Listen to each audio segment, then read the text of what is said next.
Assalamualaikum warahmatullahi wabarakatuh. Waalaikumsalam warahmatullahi wabarakatuh. Alhamdulillah, wassalatu wassalamu ala rasulillah wa ala alihi wa ashabihi wa wala. Wa asyhadu an la ilaha illallah wahdahu la syarikalah. Wa asyhadu anna Muhammadan abduhu wa rasuluh sallallahu alaihi wa ala alihi wa sallam tasliman katsiran, amma ba'd. Sebelumnya kami sampaikan terima kasih kepada antum semuanya karena telah menyempatkan hadir pada muhadarah singkat kali ini. Adapun tema atau judul yang kami sampaikan pada kesempatan kali ini yaitu tentang investasi. Menurut Kamus Besar Bahasa Indonesia, investasi yaitu ketika seseorang menanamkan modal di suatu perusahaan atau proyek supaya dia mendapatkan keuntungan.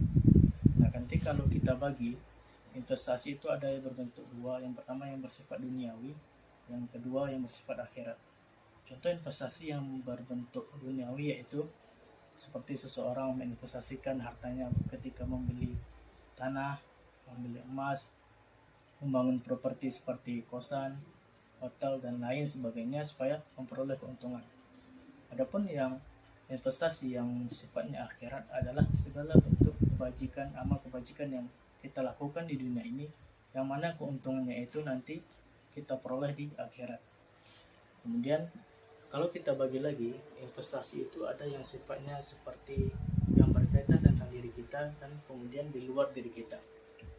Contoh investasi yang di luar diri kita adalah yang telah kita sebutkan tadi, seperti seseorang menginvestasikan hartanya kepada emas, kemudian tanah atau yang semacamnya. Adapun yang berkaitan tentang diri kita, contoh investasinya adalah apa yang kita lakukan sekarang, yaitu thalabul ilmi. Banyak dari kita yang tidak sadar investasi tersebut. Juga contoh lainnya itu soft skill. Jadi kita sejatinya sekarang dalam menuntut ilmu ini adalah investasi. Antum yang biaya kuliahnya dibiayai oleh orang tua, sejatinya orang tua antum sedang berinvestasi kepada antum. Pun antum yang kuliahnya dibiayai oleh donatur, sejatinya umat sedang berinvestasi kepada antum. Yang mana keuntungannya itu tergantung kepada antum di perkuliahan ini, apakah sungguh-sungguh atau tidak.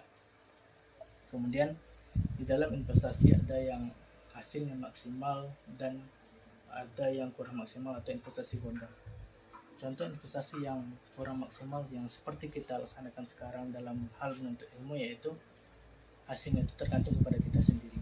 Ketika antum menuntut ilmunya itu berliha-liha, kemungkinan besar nanti keuntungannya pun kecil. Nah, contoh dari investasi yang kurang maksimal atau investasi bodong yang jarang diketahui oleh sebagian orang tapi sering dilaksanakan orang. Apa contohnya? Yaitu ketika seorang pacaran, ketika seorang ikhwan dia berinvestasi kepada seorang akhwat yang belum tentu jadi istrinya, tapi dia sudah membelikan berbagai macam barang-barang mewah misalnya. Itu investasi yang sekarang banyak dilakukan oleh orang tapi tidak disadari bahwa itu investasi bodong. Dan ana wasiatkan kepada diri anda sendiri dan juga antum semuanya agar kita berdoa kepada Allah berlindung dari investasi bodong tersebut. Dan juga di dalam masa sekarang kita sedang berinvestasi dalam hal menuntut ilmu, kita manfaatkan waktu, tenaga, pikiran kita dalam hal menuntut ilmu kita curahkan sebaik mungkin. Semoga nantinya keuntungannya bisa kita petik dan kita rasakan oleh diri kita, umat, dan juga orang tua kita khususnya. Demikian, semoga dapat dipahami. Wassalamualaikum warahmatullahi wabarakatuh. Waalaikumsalam warahmatullahi wabarakatuh.